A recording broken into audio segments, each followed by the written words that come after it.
Bonjour à tous et à toutes les enseignés, ravi de vous retrouver et j'espère vous retrouver en pleine forme. Je vais partager avec vous un sujet en maths concernant la fonction logarithme exponentielle. Bien sûr, cela s'adresse aux étudiants de baccalauréat sciences, bac 2. Donc c'est un sujet que je trouve très important et je vous conseille bien sûr, chers enseignés, de bien suivre le mécanisme d'étude de ce genre de fonction. Alors, on va commencer. Soit la fonction g définie sur R par g de x égale 1 plus x moins 1 exponentielle du x. Donc, la première question, calculer la limite de g de x lorsque x tend vers plus l'infini. Donc, ça, c'est facile. Donc, la limite de g de x lorsque x tend vers plus l'infini, donc la limite de x moins 1 c'est plus l'infini, l'exponentielle de x c'est plus l'infini, donc plus l'infini fois plus l'infini c'est plus l'infini, donc c'est facile à déterminer. La limite de g de x lorsque x tend vers moins l'infini, là il faut faire un changement, c'est la limite lorsque x tend moins l'infini de 1 plus x exponentielle de x moins exponentielle de x. Vous savez bien sûr que la limite de x exponentielle de x lorsqu'il tend vers moins l'infini, c'est 0. Et ça, c'est 0. Donc, il reste, bien sûr, 1. La deuxième question, calculer la dérivée g' de x pour te dire, et puis dresser son tableau de variation. Alors, g' de x, je le fais tout de suite. Donc, c'est x moins 1. Exponentielle de x, la dérivée de ça. Parce que la dérivée de 1 égale à 0, ça me donne exponentielle de x plus x moins 1 exponentielle de x. C'est facile à trouver. Donc, c'est quoi? C'est x exponentielle de x. Alors là, je peux dresser mon tableau de variation comme étant, voilà x, voilà g' de x, g de x. La fonction est définie sur R. Alors là, g de x ou bien g' de x, il s'annule au point x égale à 0. Et prend le signe de x, 0 plus l'infini, signe de box, parce que l'exponentielle de x est une fonction croissante et strictement supérieure à 0. Alors, on aura cette allure-là. G de 0, c'est bien 0. La limite de x de g de x étant égale à 1 pour moins l'infini. Et pour plus l'infini, on a trouvé plus l'infini. Donc, g de 1 égale à 0. Donc, qu'est-ce que vous remarquez à partir de ce tableau de variation?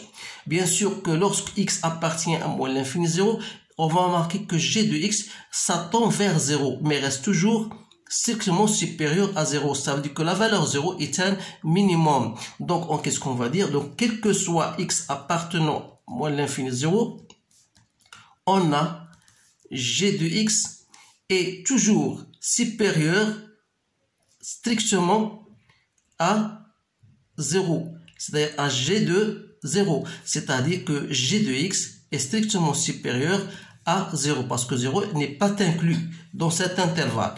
Donc g de x est strictement supérieur à 0. Donc là, il faut noter ça, parce qu'on va y revenir. Deuxième partie, soit la fonction f définie par f de x égale 2 moins 2 sur x plus 1 moins ln de x plus 1 pour x supérieur à 0. F de x égale à x plus 2 plus x moins 2 exponentielle de x pour x inférieur strictement à 0. Alors, soit CF, ça courbe représentatif dans un repère orthonormé, on vous demande de calculer la limite de f de x lorsqu'il tend vers plus l'infini, puis vers moins l'infini. Donc, limite de f de x lorsqu'il tend vers plus l'infini, c'est la limite de 2 moins 2x plus 1. Il faut utiliser cette fonction-là, bien sûr. La limite, elle est de x plus 1. Alors là, lorsque x tend vers plus l'infini, c'est 0. Limite de ça, c'est moins l'infini. Donc, il reste 2 moins l'infini. C'est quoi? C'est moins l'infini. C'est pas difficile. La limite de f de x lorsqu'il tend vers moins l'infini, ce sera la limite lorsqu'il tend vers moins l'infini de x plus 2. Il faut utiliser l'autre fonction. Plus x exponentielle de x moins 2 exponentielle de x. Il faut la mettre de cette forme-là pour que vous puissiez bien sûr calculer la limite. La limite de ça, c'est 0. La limite de ça, c'est 0. Donc, la limite de x plus 2, c'est moins l'infini. Donc, c'est moins l'infini. Alors là, on va étudier bien sûr une autre sorte de limite. Montrer que la limite de f de x lorsque x tend vers 0 plus de f de x sur x égale à 1 et que la limite de f de x sur x au 0 moins égale à 0.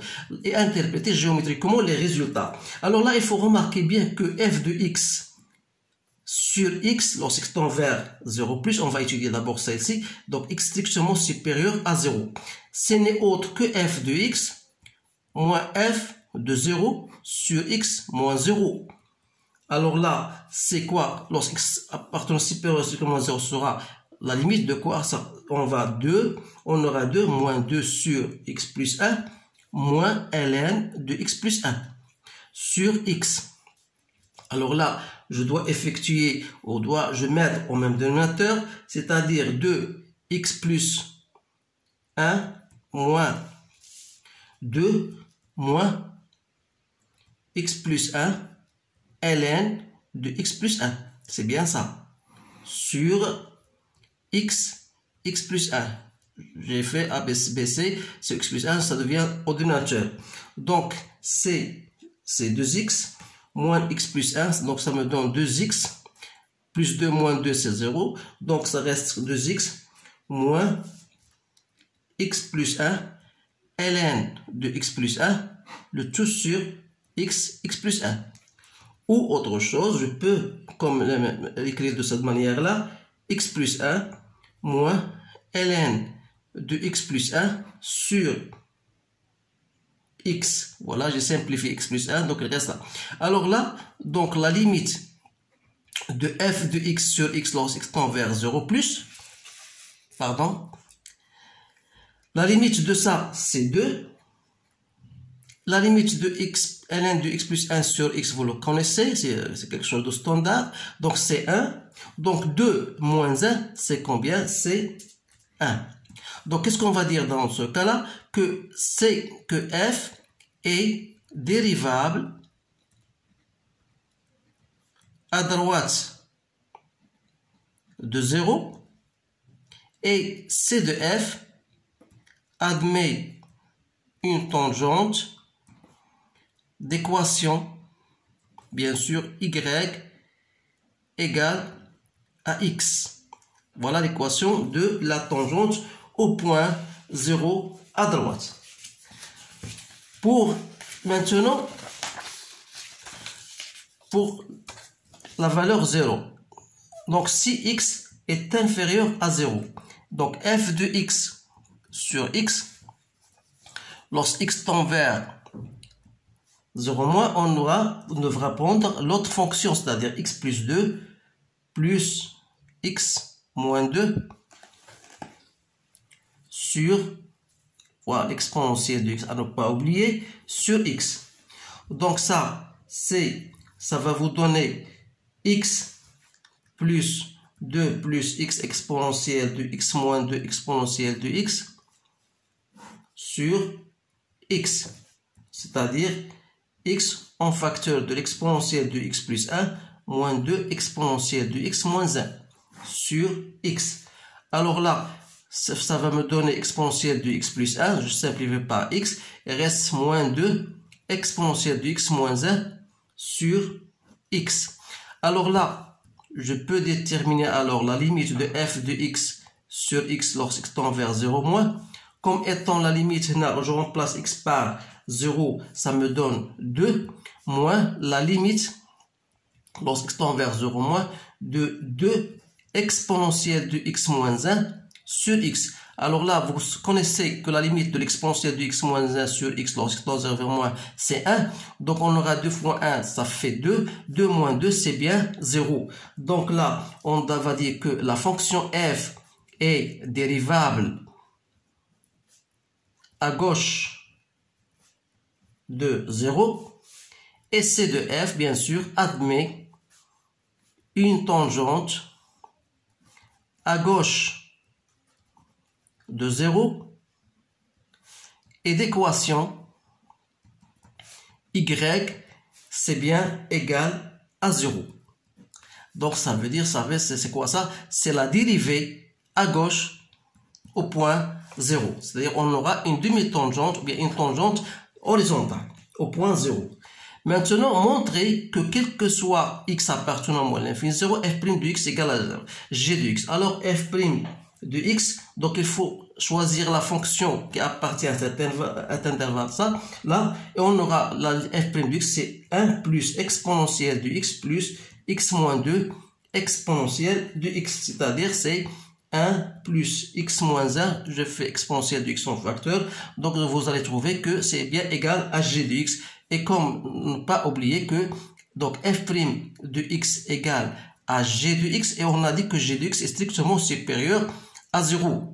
Alors là, on peut conclure que f est strictement croissante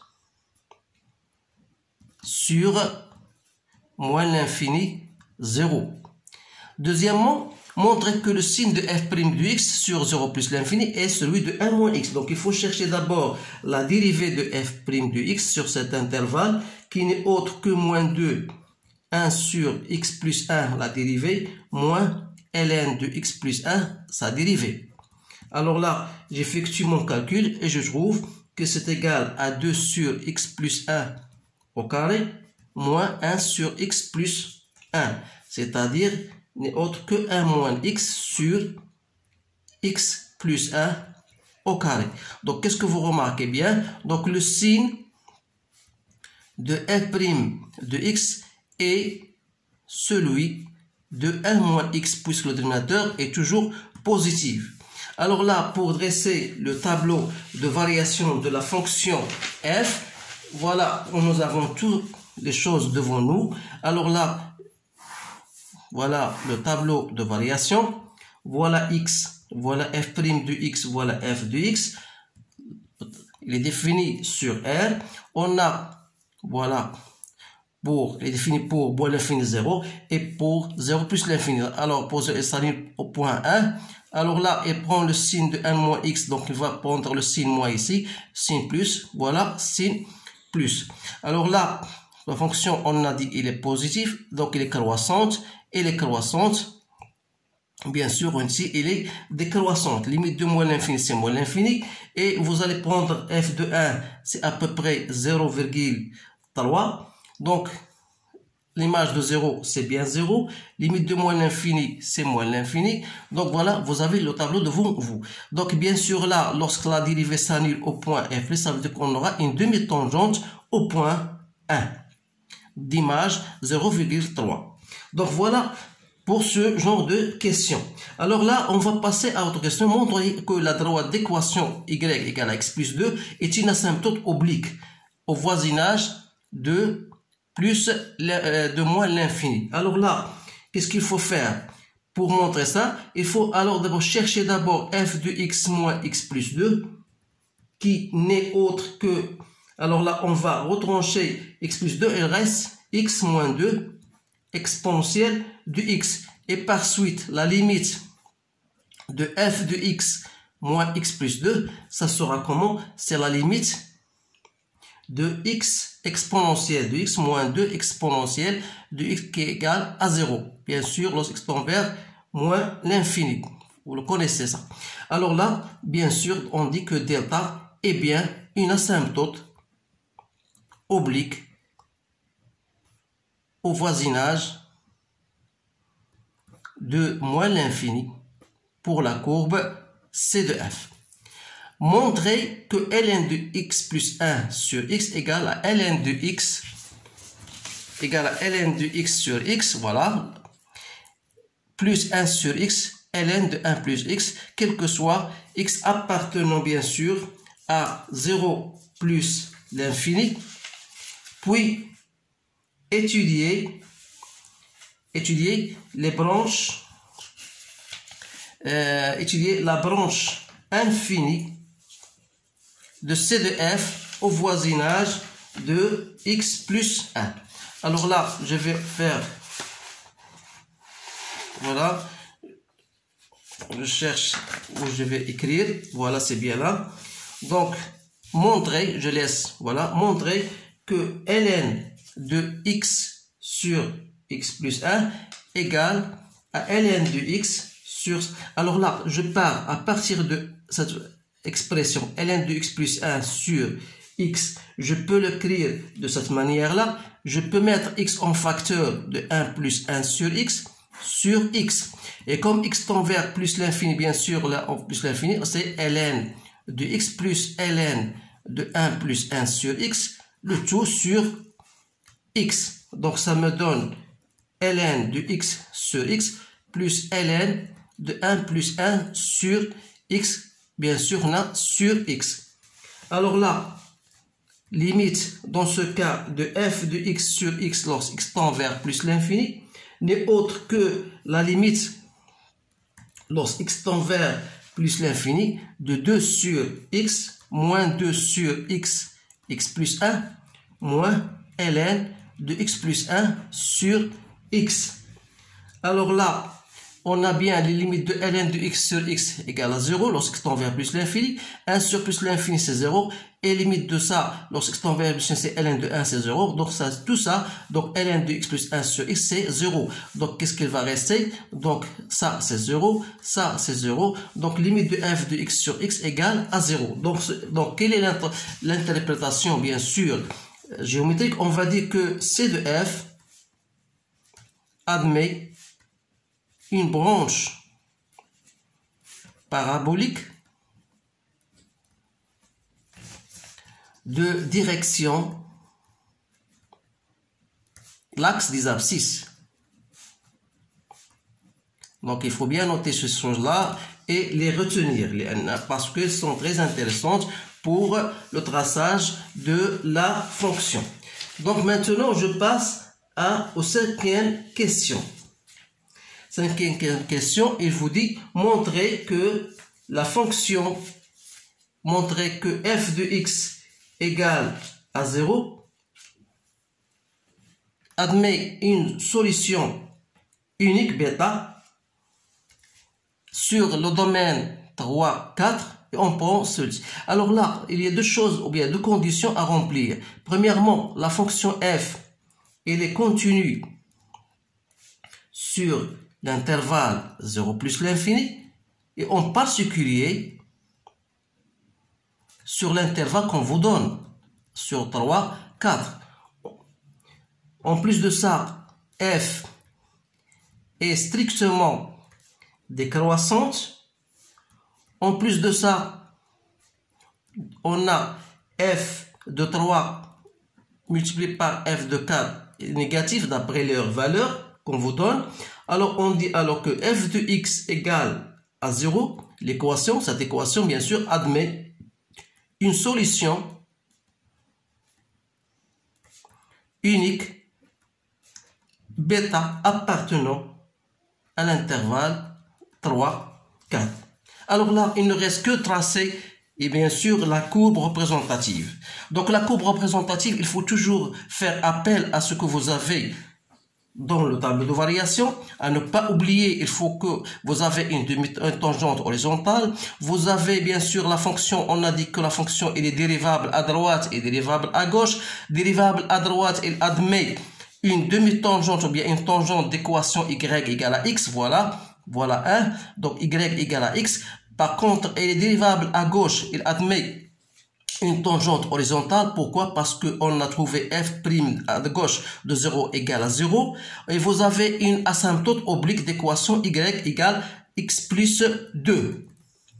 Donc tout ça, il faut bien le saisir et le représenter sur votre graphique avant de passer à continuer le graphe. Alors là, une fois vous avez fait cela, donc qu'est-ce qu'on vous donne? Une notation, on vous donne que on admet, donc on admet que 3 et l'image de 3, bien sûr, est un point d'inflexion. F, l'image de 3, c'est 0,1, à peu près 0,1. Donc ça, c'est un point d'inflexion. Donc ça, c'est un point d'inflexion. Alors là, comment on va tracer la courbe?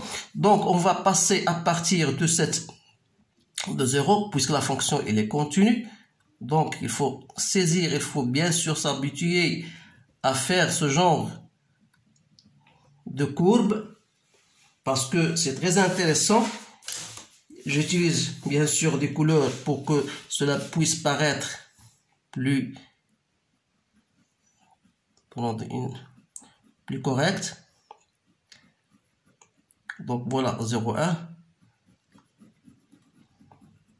Donc voilà, il y a un point d'inflexion, c'est-à-dire la courbe va changer de sens. Et n'oubliez pas que bien sûr la fonction est la direction de OX.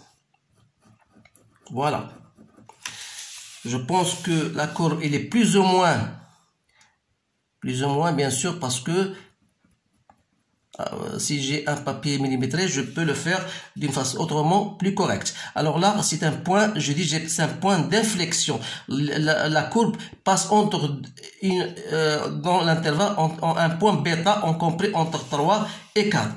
Et je vais continuer, bien sûr, la courbe ici, elle va prendre cette allure-là et va côtoyer, bien sûr, la droite, bien la symptote oblique d'équation y égale à x plus 2. Donc voilà votre courbe et sera de cette manière-là. Une fois vous avez tracé cette courbe-là, voilà, on vous demande d'autres questions, je pense. La dernière, la partie 3, on vous dit voilà, soit h, voilà, soit h, la restriction de la fonction, bien sûr, la restriction de la fonction sur 1 plus l'infini. On vous dit, voilà, montrer que h admet une fonction réciproque h-1 définie sur un intervalle j qu'on déterminera. Alors là, vous avez h, il est continu sur 1 plus l'infini et strictement, bien sûr, on a trouvé strictement croissante.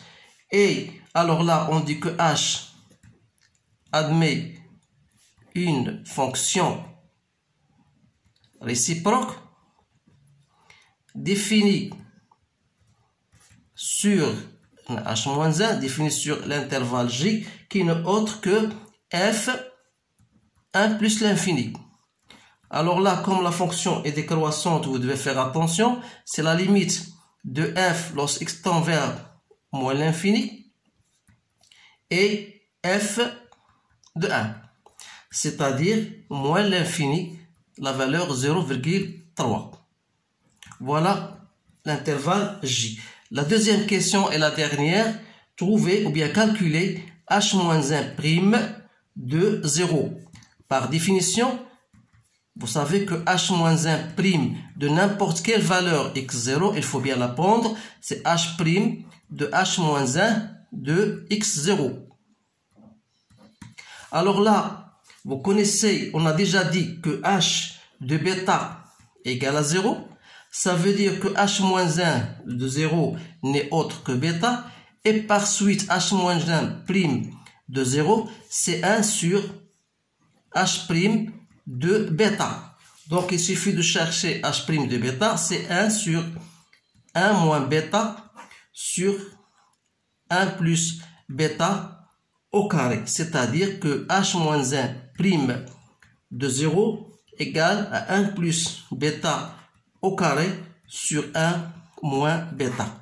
Et on a terminé notre sujet de mathématiques, bien sûr, concernant ces fonctions logarithme et exponentielle. Je trouve que ce sujet-là est très important. C'est pour cette raison-là que j'ai partagé avec vous ce sujet-là. Alors là, il ne me reste qu'à vous dire merci de votre attention et à bientôt.